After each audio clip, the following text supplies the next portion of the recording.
রাধে রাধে। প্রকৃত জ্ঞানী কারা, শ্রীকৃষ্ণ কি বলছেন গীতায়? শ্রীমদ্ ভগবদ্ গীতায় পঞ্চম অধ্যায়ে 8 ও 9 নম্বর শ্লোক। 8 ও 9 নম্বর শ্লোক সংস্কৃত।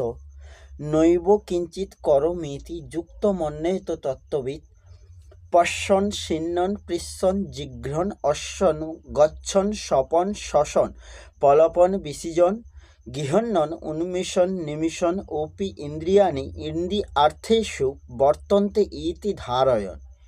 এর অনুবাদ: চিন্ময় চেতনায় অধিষ্ঠিত ব্যক্তি দর্শন, শ্রবণ, স্পর্শ, ঘ্রাণ, ভোজন, গমন, নিদ্রা এবং পশ্চাৎ আদি ক্রিয়া করেও সর্বদা জানেন যে প্রকৃতপক্ষে তিনি কিছুই করছেন না। কারণ প্রলাপ, ত্যাগ, গ্রহণ, চক্ষুর উন্মেষ ও নিমেষ করার সময় তিনি সর্বদাই জানেন যে জড় ইন্দ্রিয়গুলি কেবল ইন্দ্রিয়ের বিষয়ে প্রবৃত্ত হয়েছে এবং তিনি নিজেই সেগুলি থেকে নির্লিপ্ত। রাধে রাধে। জয় শ্রীকৃষ্ণ। জয় গীতা।